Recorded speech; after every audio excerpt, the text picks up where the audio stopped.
वो लूट की वारदात के बाद बेखौफ घूम रहे थे और पुलिस को मुंह चिढ़ा रहे थे, जिससे पुलिस की किरकिरी हो रही थी। लेकिन जैसे ही पुलिस को भनक लगी, पुलिस ने मौके पर दस्तक देकर पूरा खेल बिगाड़ दिया और शातिर लुटेरों को सलाखों में पहुंचा दिया, जो देसी कट्टे के दम पर खौफ का धंधा कर रहे थे।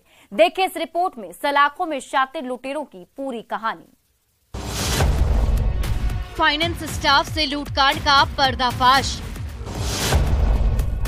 जिले के 4 बेखौफ लुटेरे गिरफ्तार। देसी कट्टा के दम पर करते थे लूटपाट।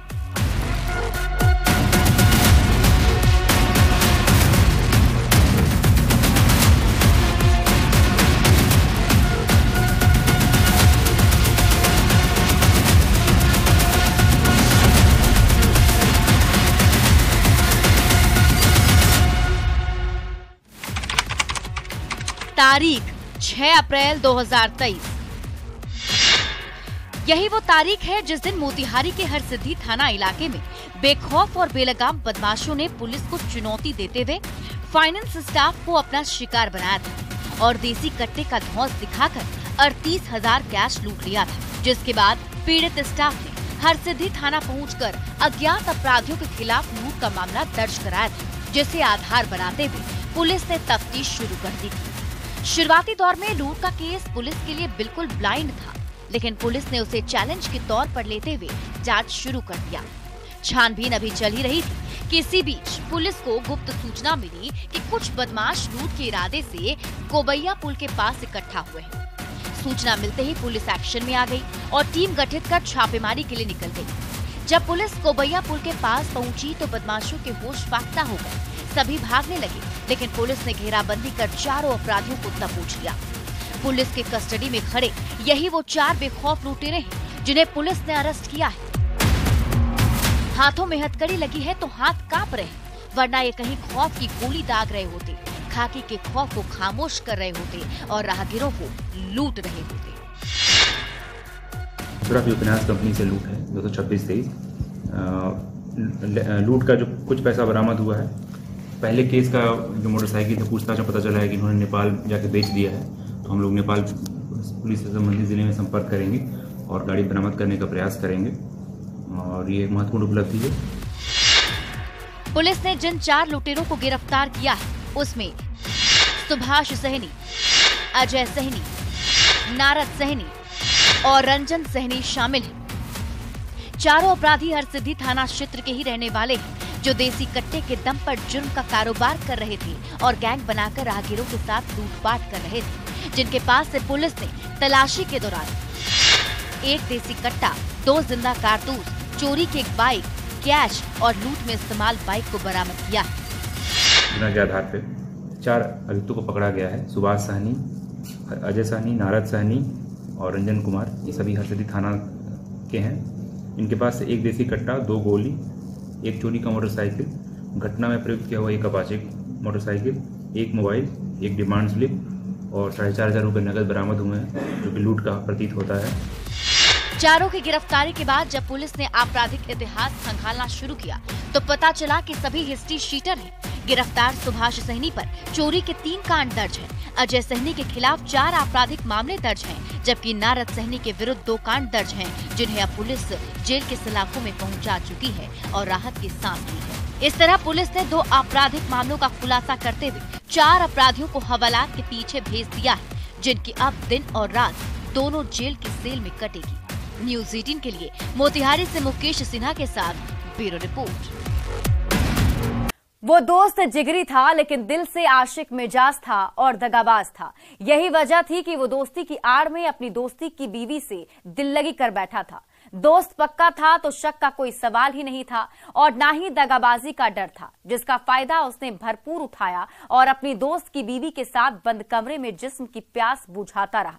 और उसकी माशुका भी अपने पति के पीठ पीछे 2-2 रिश्तों को जीने लगी। समाज की नजरों में पत्नी का धर्म निभाती थी और बंद कमरे में नापाक मोहब्बत से हवस की भूख मिटाती थी, ये सोचकर कि बंद कमरे का राज बंद कमरे तक ही सीमित रहेगा। लेकिन ऐसा हुआ नहीं।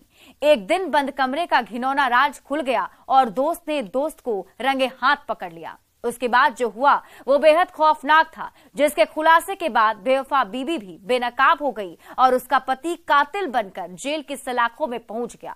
देखिए इस रिपोर्ट में दोस्त से दगाबाजी और बीवी से दिल्लगी के बाद कत्ल तक की पूरी कहानी। राजीव हत्याकांड का खुला राज, दिल्लगी और दगाबाजी में गई जान, दोस्त की पत्नी से करता था प्यार,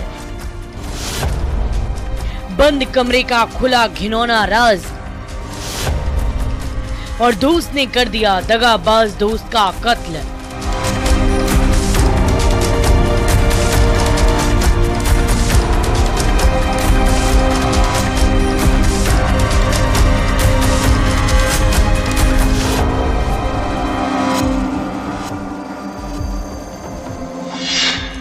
हाथों में हथकड़ी और चेहरे पर काला नकाब लिए बेगूसराय जिले की पुलिस की कस्टडी में दिख रहे इस शख्स की कहानी सुनेंगे तो आप भी दांतों तले उंगली दबाने को मजबूर हो जाएंगे। जैसे इसकी गिरफ्तारी के बाद पुलिस सन्न है, क्योंकि इसने दोस्ती के पन्नों पर ऐसी खूनी और खौफनाक कहानी लिखी है जिसके खुलासे के बाद ये खुद जेल की सलाखों में पहुंच गया है और इसकी बेवफा बीवी के बंद कमरे का राज खुल गया है, जिसकी आशिकी में दोस्त ने अपने दोस्त से दगाबाजी की थी, जिसकी कीमत उसे अपनी जान गंवाकर करनी पड़ी, जिसका नाम राजीव था। और तस्वीरों में दिख रहा यही आरोपी वो दगाबाज दोस्त है जिसने दोस्ती के पन्नों पर दगाबाजी के स्क्रिप्ट लिखी थी और अपने दोस्त की बीवी के साथ मोहब्बत की शुरुआत की थी। जब बंद कमरे का राज खुला तो दगाबाज दोस्त का असली चेहरा बेनकाब हो गया और दोस्त अपने दोस्त का जानी दुश्मन बन गया, क्योंकि वो दोस्ती की आड़ में डबल गेम खेल रहा था और अपने दोस्त की पीठ पीछे दोस्त की बीवी से बंद कमरे में अपने जिस्म की प्यास बुझा रहा था। बताएंगे दगाबाज दोस्त की मोहब्बत से लेकर कत्ल तक की पूरी कहानी, लेकिन उससे पहले पुलिस ने हत्याकांड के खुलासे पर जो कुछ भी कहा है वो आप भी सुन लीजिए।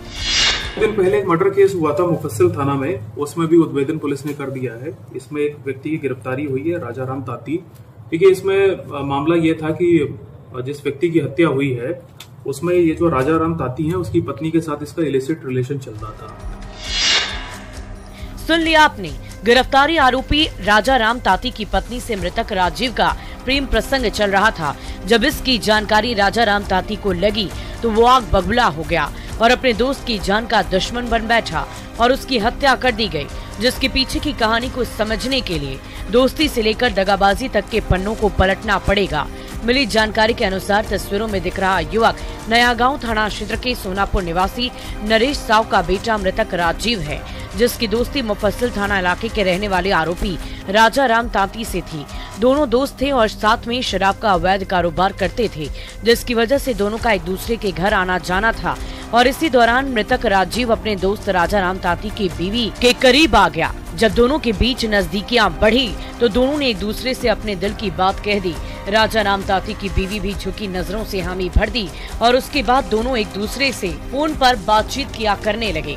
राजाराम ताती और राजीव दोनों अच्छे दोस्त थे तो शक और दगाबाजी का कोई सवाल ही ना था।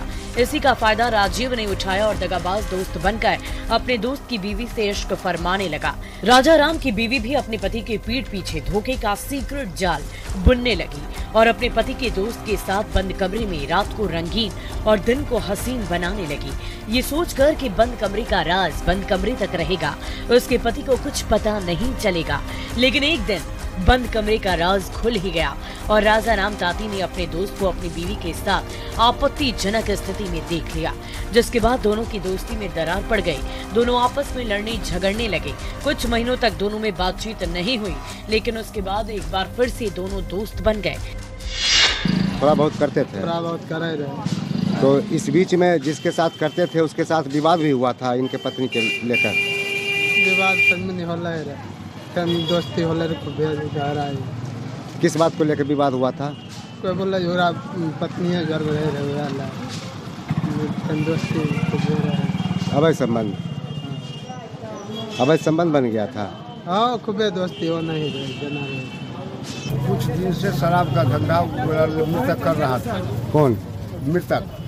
किसके साथ? उस राजा के साथ। और उसके बाद पता चला कि उसके पत्नी से कभी पत्नी के नजदीक पकड़ा गया कुछ हेरफेर में। उसके बाद हेर फेर क्या मतलब संबंध को लेकर के हेर फेर अलग होता है? नहीं उसके शारीरिक? साथ, हाँ शारीरिक संबंध। उसके साथ मान लिया पकड़ा गया, दिल्ली में तोतों में हुआ, कुछ दिन बोलचाल बंद हुआ, 1 महीना से फिर बोलचाल काफी हो गया दोस्ती। लेकिन राजा के दिल में बदले की आग अभी भी धधक रही थी। जैसे ही दोनों में दोस्ती हुई, राजा अपने दगाबाज दोस्त राजीव की हत्या का सीक्रेट जाल बुनने लगा और 3 अप्रैल राजीव किसी काम का हवाला देकर अपने घर से बाहर निकला। परिजनों को कहा कि 4 अप्रैल तक घर लौट आऊंगा, लेकिन वो वापस नहीं लौटा।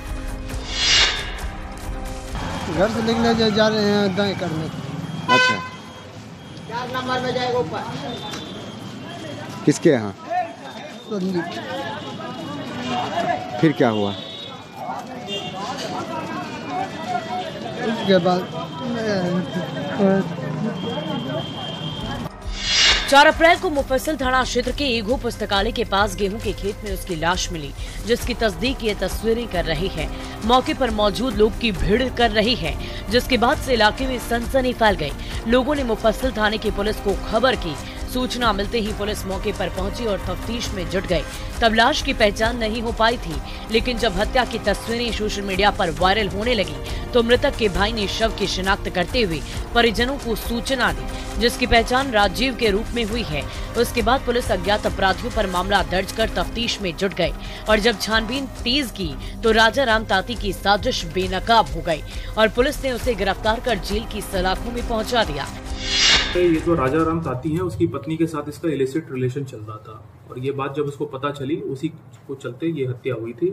तो जिसकी गिरफ्तारी हुई है उसने एक्सेप्ट भी कर लिया है कि उसकी पत्नी के साथ उसका इलिसिट रिलेशन चल रहा था मृतक का, और यही कारण था उसने मारने का।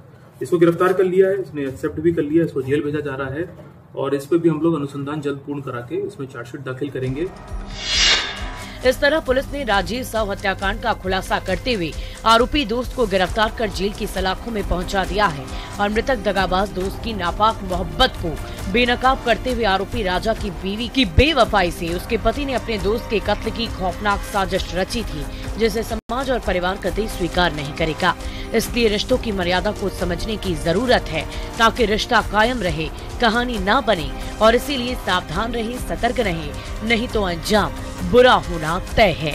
न्यूज़ 18 के लिए बेगूसराय से संतोष कुमार के साथ ब्यूरो रिपोर्ट। सुपौल में अपराधी बेलगाम हो गए हैं, पुलिस को खुली चुनौती दे रहे हैं, खाकी के खौफ को खामोश कर रहे हैं, मौत और खौफ की गोली दाग रहे हैं, जिससे जिले में दहशत का माहौल है, जिसे रोकने में पुलिस नाकाम साबित हो रही है। और यही वजह है कि पिछले 24 घंटे में बेखौफ अपराधियों ने कत्ल की 2 वारदात को अंजाम दिया शहर के अलग अलग इलाकों में, जिसके बाद से जिले के लोग खौफजदा हैं। कहीं बदमाशों ने मौत बनकर रास्ता रोका तो कहीं लॉज में युवक की लाश मिली है। हैरानी की बात है कि दोनों ही मामलों में पुलिस के हाथ खाली हैं, जिससे सवाल खड़े हो रहे हैं और लोग कह रहे हैं कि पुलिस नाकाम है, अपराधी बेलगाम है।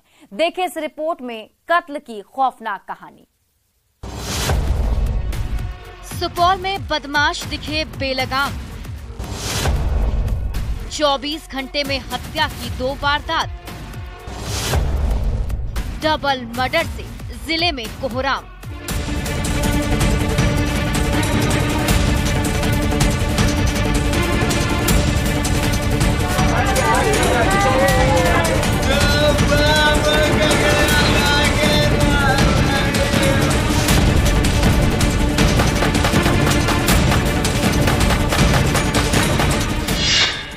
डबल मर्डर की ये 2 तस्वीरें सुपौल जिले के अलग अलग थाना इलाके की है, जिसे बेखौफ और बेलगाम बदमाशों ने खाकी के खौफ को चुनौती देते हुए अंजाम दिया है, जिसके बाद से जिले में खौफ और दहशत का माहौल कायम है। परिवार में चीख पुकार और चित्कार की आवाजें गूंज रही, जिसकी तस्दीक ये 2 तस्वीरें कर रही है, जो पुलिस की सुरक्षा के दावों की पोल खोल रही है और चीख चीख कर कह रही है कि जिले में बदमाश बेलगाम, खाकी नाकाम, दहशत में आम इंसान, जिसकी खौफनाक कहानी सुनकर आप भी कांप जाएंगे। जैसे जिले के लोग डबल मर्डर की वारदात के बाद कांप रहे हैं। अस्पताल में स्ट्रेचर पर खून से लथपथ मौत की आगोश में सोया ये शख्स जिले के सदर थाना इलाके के बेला वार्ड 15 निवासी अधिवक्ता माधव प्रसाद यादव का बेटा आशीष कुमार है, जिसे बेखौफ बदमाशों ने अपनी गोली का शिकार बनाया और मौत के घाट उतार दिया है।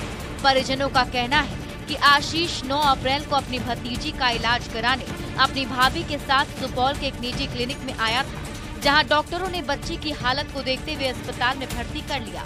उसके बाद आशीष अपनी भाभी को अस्पताल में छोड़कर अपने गांव लौट रहा था। जैसे ही वो धपरिया गांव के पास पहुंचा, वैसे ही घात लगाए बैठे अपराधियों ने मौत बनकर उसका रास्ता रोक दिया। जब तक वो कुछ समझ पाता, तब तक बदमाशों ने उसके सीने में मौत की गोली दाग दी और मौके से फरार हो गए। इसकी जानकारी जब परिजनों को लगी तो परिवार में कोहराम मच गया। इसी बीच किसी राहगीर ने पुलिस को खबर कर दिया। सूचना मिलते ही पुलिस भी मौके पर पहुंची, लेकिन तब तक देर हो चुकी थी। 12 बजे निकला था पहुंचाने के लिए। मेरी बच्ची तबीयत खराब है, उसी के चक्कर में परिवार के साथ आ रहा था। उसी में 5:30 बजे यहाँ से निकला घर के लिए। कहाँ पड़ता है? वार्ड नंबर 15 में पंचायत एकमा है।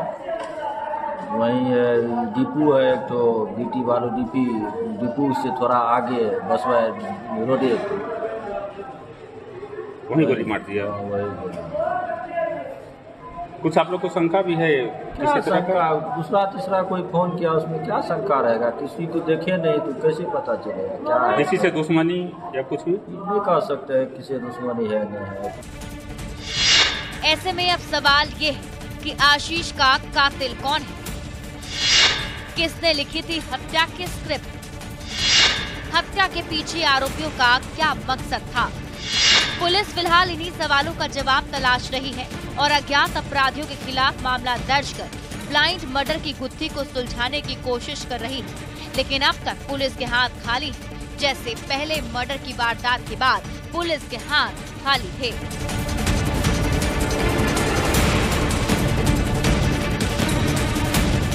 क्योंकि इससे पहले शहर के डिग्री कॉलेज चौक के पास स्थित एक लॉज से युवक की लाश मिली थी, जिसका नाम राम सागर था, जो फुलकाहा गांव का रहने वाला था। पार्टनरशिप में कॉफी शॉप की दुकान चलाता था, जिसकी लाश लॉज में मिली थी, जिसकी तस्दीक लॉज के छत पर दिख रहे खून के धब्बे कर रहे हैं। हत्या के इस वारदात के बारे में मृतक के पार्टनर ने बताया कि 8 अप्रैल की देर शाम रामसागर किशनपुर से सुपौल शहर लौट रहा था। इसी दरमियान सुपौल शहर के डिग्री कॉलेज के पास उसकी बाइक एक साइकिल सवार से टकरा गई, जिसके बाद मौके पर मौजूद लोगों ने दोनों को पकड़ लिया और मारपीट करना शुरू कर दिया और वहीं से रामसागर को अगवा कर लिया। लेकिन ये नहीं बता पाया कि अगवा करने वाले लोग कौन थे, जिसकी अगले दिन 9 अप्रैल को झाड़ियों में लाश मिली, जिसके बाद से कोहराम मचा हुआ है और मृतक के परिजन कुछ लोगों पर हत्या का आरोप लगा रहे। गाड़ी से साइकिल वाला को धक्का लग गया। उधर से 10-15 लड़का 20 लड़का आके हमको 2-4 थप्पड़ दे के बोला जाओ नहीं तो तुमको भी मारो। उसके बाद क्या हुआ? उसके बाद हम घर चले गए। कौशल यादव एकटा थे, नीतीश आ एकटा थे हमरे पड़ोसिया छिए मंटू, ओकर बाप के नाम छिए भूमि मंडल। अब सवाल ये है कि राम सागर को अगवा करने वाले लोग कौन थे? क्या राम सागर का पार्टनर मिथिलेश सच बोल रहा है? मिथिलेश साथ में था तो पुलिस को क्यों नहीं सूचित किया? मृतक के पिता के आरोपों में कितनी सच्चाई थी? फिलहाल पुलिस इन सभी सवालों को ध्यान में रखते हुए हत्या के पीछे की एक एक कड़ी को जोड़कर कत्ल की अनसुलझी गुत्थी को सुलझाने की कोशिश कर रही है। लेकिन अफसोस कि अब तक कोई कामयाबी नहीं मिली, जिससे पुलिस की कार्यशैली पर सवाल खड़े होने लगे हैं। क्योंकि पिछले 24 घंटे में जिले की पुलिस की नाक के नीचे 2 मर्डर की वारदात को अपराधियों ने अंजाम दिया है और दोनों ही मामलों में पुलिस के हाथ खाली हैं। ऐसे में देखने वाली बात ये होगी कि पुलिस कब तक कत्ल के दोनों गुत्थी को सुलझाती है। लेकिन जिस तरह से बदमाशों ने पुलिस को चुनौती देते हुए डबल मर्डर की वारदात को अंजाम दिया है, उससे ये साफ है कि जिले में बदमाश बेलगाम है, पुलिस रोकने में नाकाम है, जिससे आम जनता में खौफ कायम है। न्यूज़ 18 के लिए सुपौल से अमित कुमार झा के साथ ब्यूरो रिपोर्ट। और अब वक्त